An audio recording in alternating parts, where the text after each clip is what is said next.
Hi class, hope everybody is safe and well. In this video, we talk about finger picking, and this relates to chapter 11 in the Disler book, and this is a requirement. One of the last things we do in Guitar 1 is talk about finger picking and some patterns and concepts, the names of the fingers and how they apply to finger picking patterns. So when we talk about brushing or picking and the concepts we've done so far, we're picking multiple strings at the same time and not skipping any strings. We're going through a stack of vertical notes on the page if they were written in tablature or music notation. And this fingerstyle technique is the way classical guitar players play on nylon string guitars, but it's also a technique we see throughout the musical world that guitar is involved in. Folk music, blues, rock, all sorts of styles, jazz, it can be applied. Generally on a steel string guitar, though, you may see players using picks on their fingers that are actually made of plastic or metal. And classical guitar players tend to play with their nails. And I'll talk a little bit about hand position and nail shape in this video as well.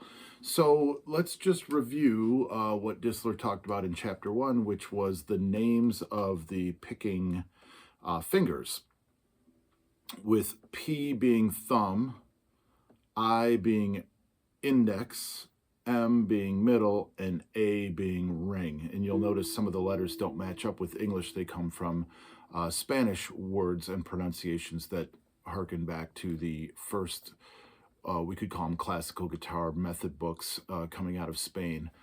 So what I want you to know is the English: P, thumb, I, index, M, middle, A, ring. And we don't use the pinky for plucking.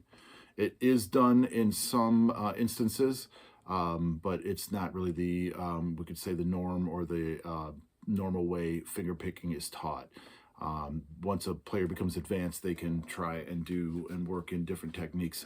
The pinky is sometimes used to brush the strings, but generally not to pluck the string.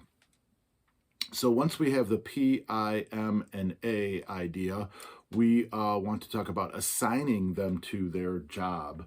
Now, these are not rules that are unchangeable or infallible rules. These are rules that are a basic way to start playing chords on classical guitar or any other style of guitar when you're finger picking. And that is that the thumb, its job is going to be to play the root string, either 6, 5, or 4.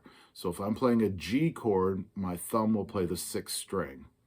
If I'm playing an A chord, A minor, A7, doesn't matter, my thumb is going to play the 5th string. If I'm playing a D chord, my thumb is going to play the 4th string. And so this is a variable. Thumb is the variable. This is my bass player, and it's moving from string to string. So just as if you were going to do a bass chord or a root chord technique with your pick, your root string is the one that's going to be plucked by your thumb.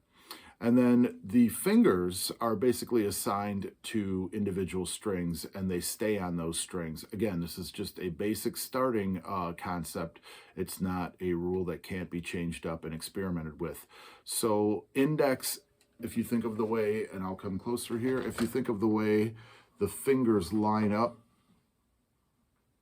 as you hold your hand and relax your hand, the thumb is going to work on the bass strings.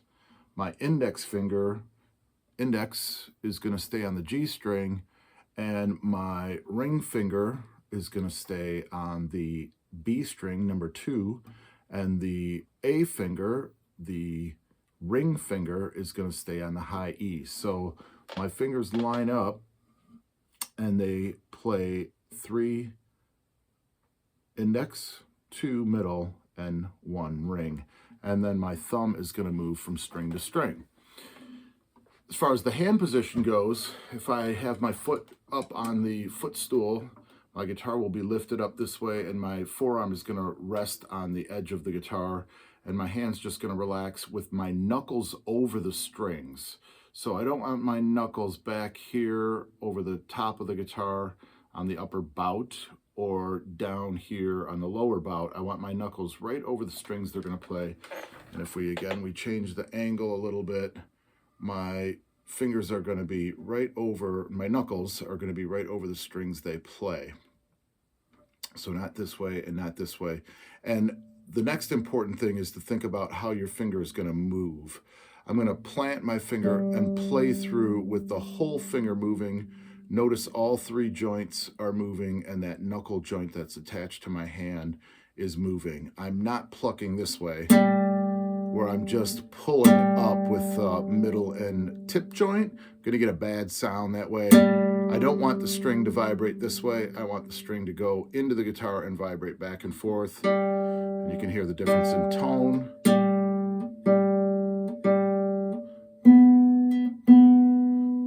Notice I let my other fingers follow sympathetically when working on one string. And then we talk about relaxing. So I plant, I play, and relax. Plant, play, and relax. Plant, play, and relax. The relaxing is important. I don't want to leave my fingers curled up. I want to be able to relax the fingers down and get them right back into position so that I can play patterns.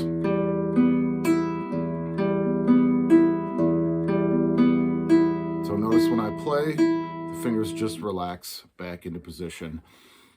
The planting is done on the side of the fingertip. So if I make a little line where the string is, you can see how it's on an angle and it's on the side.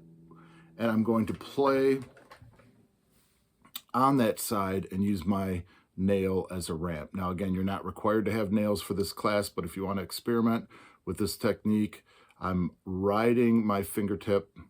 My nail shapes match my fingertip. So if you have a more tapered, pointed finger, you can point your nail a little bit more. Mine are kind of rounded, so I have a little ramp and a rounded nail to go off my finger. So I plant my finger, pushing the flesh against my nail, and then I leave off the nail. And you could try this without nails, definitely will work.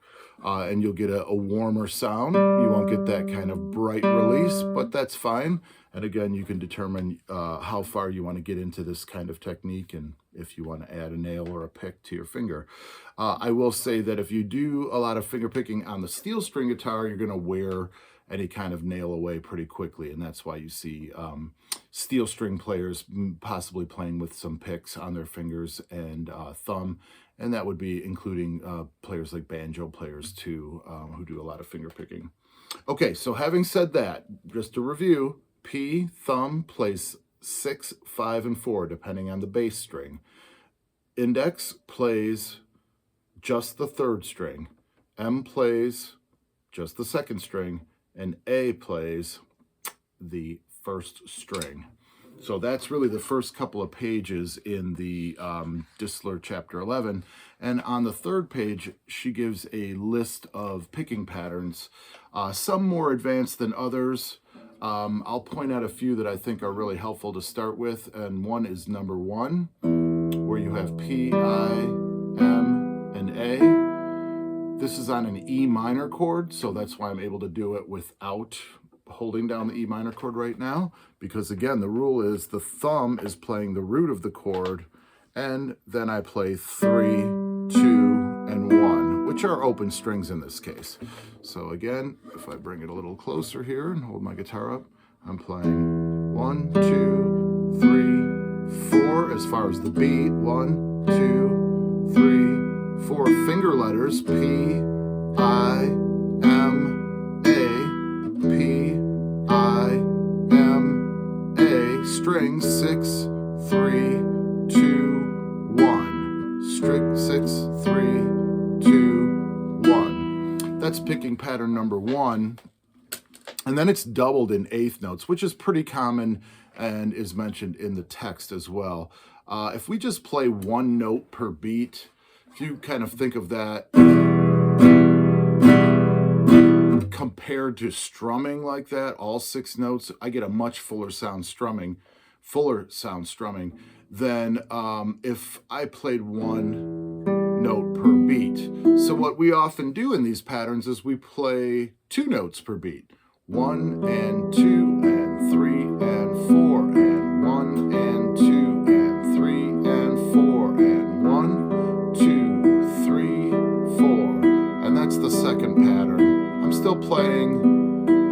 3, 2, 1, P-I-M-A, 6, 3, 2, 1, P-I-M-A. And then again, she does show some more intermediate patterns here. And when I am addressing an intermediate pattern or giving that label, it's because she's doing some different exchanging between like the middle and ring finger. For example, pattern number 3 is P-I-M-I-A-I-M-I.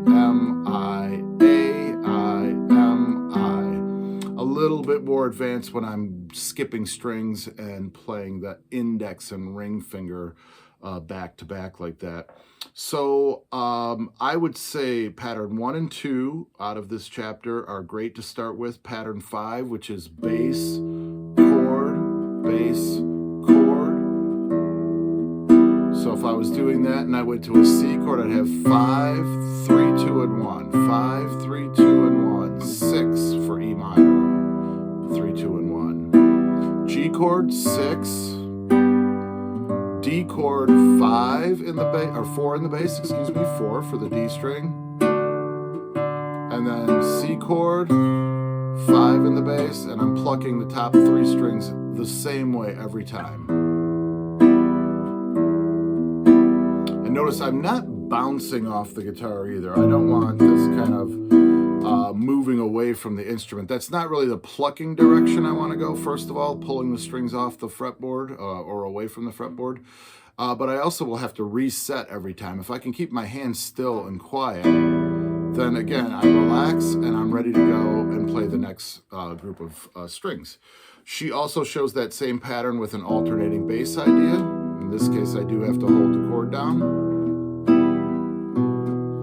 And that would be like a special bass note as she refers to it. 6 in the bass, and then alternating bass for an E chord is a B, found on the 5th string, and that's a pattern that she shows there. Again, there's some mixing around.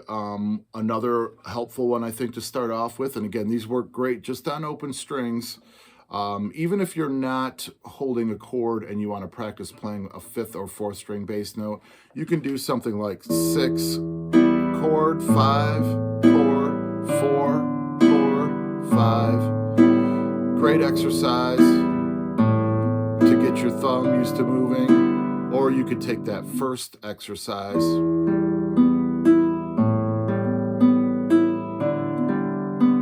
move your thumb, or do a full measure of the same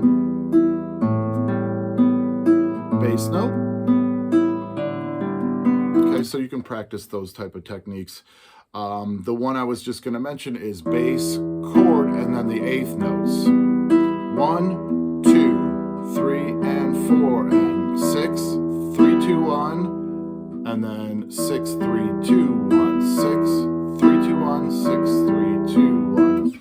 There is a couple of great suggestions here for 3/4 time too, and I'll demonstrate one in another video where I play a couple of pieces from this chapter, and that is the 3/4 time, where you have this really nice 8th note pattern of thumb, index, middle, ring, middle, index. So I'm not doing any skipping of fingers. I'm going up to the higher sound and back down.